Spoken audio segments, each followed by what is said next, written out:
ètò ní ètò Bísí Ológe pẹ̀lú Bísí ọmọ Ẹ̀dúnjọbí. Orúkọ tèmi ni Prince Jídé Àlàbí. Stay tuned.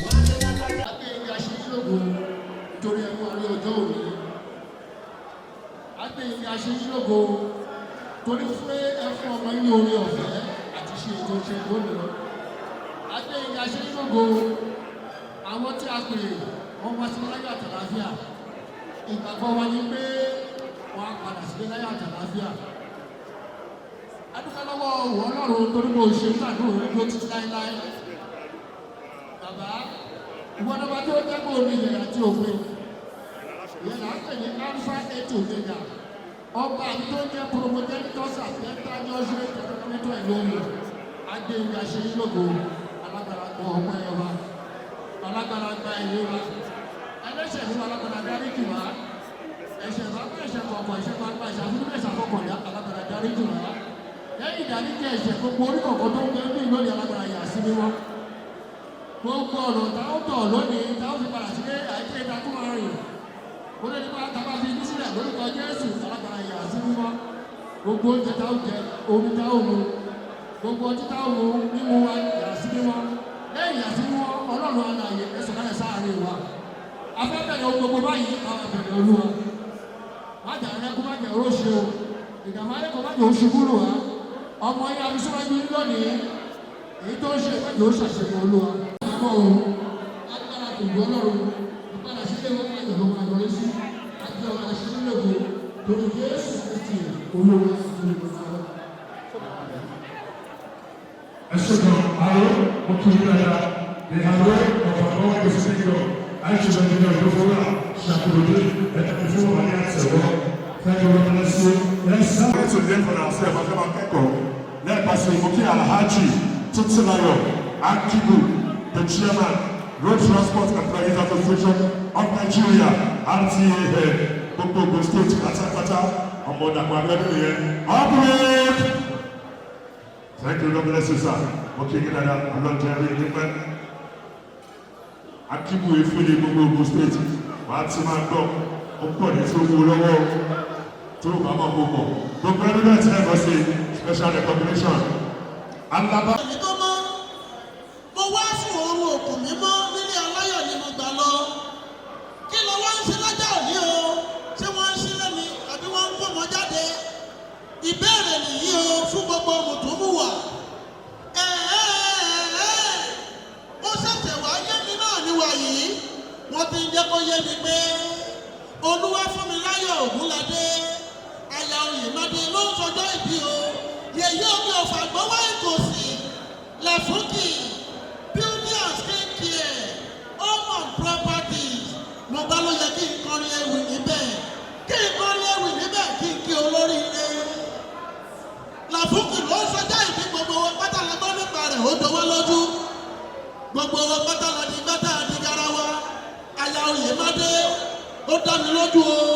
Ẹ ti sọ pé èyí o. Ẹ ó ṣe tẹ̀mí ìlọ́lá Ẹlẹ́dùmarè ọba.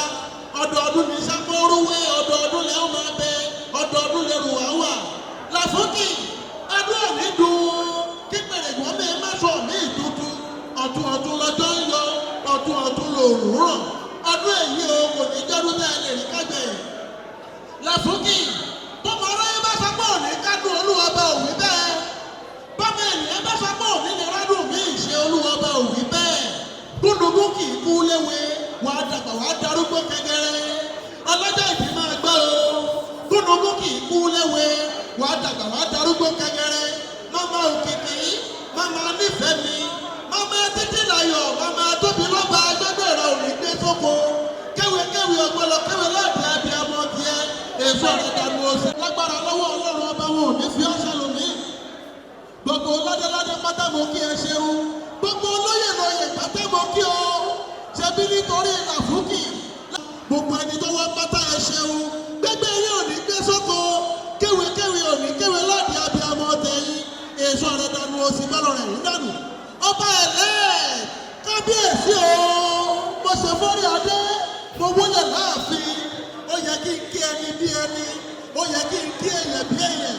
Ọba ẹ̀lẹ́ ọba Kamarudin Adésínà Oyèmádé gbégbé ra òní gbé. gbé sóko kéwé ọgbọ́lọ̀ kéwé ládìí abiyamọ tiẹ̀ èso rẹ̀ dànù òsì gbọ́lọ̀ rẹ̀ ọ̀dọ́nù Làfúkì ẹ ti sọ́dún èyí o ẹ ṣe tẹ̀mí ìlọ́lá Ẹlẹ́dùmarè ọba ọdọọdún ní sápóorúwé ọdọọdún lẹ́ ó máa bẹ ọdọọdún lẹ́rù wà wà ọdún òní dùn kí pẹ̀lẹ́dùn ọmọ ẹ mẹ́sọ̀ mí ìdúdú Làfúkì ijó rẹ̀ là ń jó lọ́wọ́ lágbára lọ́wọ́ Ọlọ́run ọba òní kájú kú ẹ ó ṣe 60 ẹ ó ṣe 70 ẹ ó ṣe 80 ẹ ó ṣe 90 ẹ ó ṣe 100 years bẹ́ẹ̀ sì fẹ́ tẹ̀síwájú lórí 137 déédéé ni Olúwa ọba ti fún yín ní pàmì kábíyèsí o ọba ẹ̀lẹ́ ọyá ojúlọ̀rọ̀ wà ẹ̀jẹ̀ arójú ara wa ọmọ inú ọká ìní máa ṣe kú pọ́ká ọmọ inú èrè ìní máa ṣe kú pèrè níjù gbogbo yín pátákó kí ẹ ṣeun gbégbé àwa ò ní gbé sóko a ò sì ní dé ní ẹ̀kọ́lẹ̀ bòkó tó dọdún mi.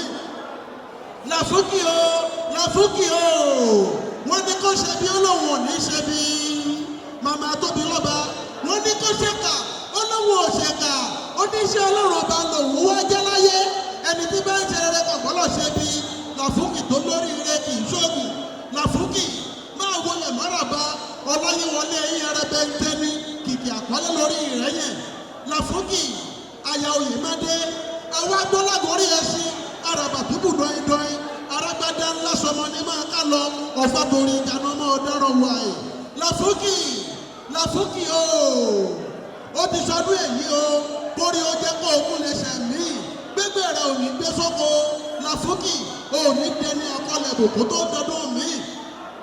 Adéwálé rẹlé ọmọ Adélékè ìrúrọ̀ dẹ̀dẹ̀ òbí ìdáhùn rẹ̀ tápàlẹ́ ìgbélálẹ́ lu ọya ìwọ́n lọ lónìí ó dijọ́ mi ìyọjọ́ rẹ̀ Adéwálé akéwì lèmi jẹ́ Adélékè lórúkọ bàbá mi ibi ìwà mi wá tẹ́mi lọ́rùn déni pé mi ò jẹ́wẹ̀ tájọ́tájọ́ bébí máa ń pa mí mo máa ń jẹun èmi gẹ́gẹ́ lọ́jọ̀gbọ́n ọmọ tó ń fọwọ́ ọ̀tún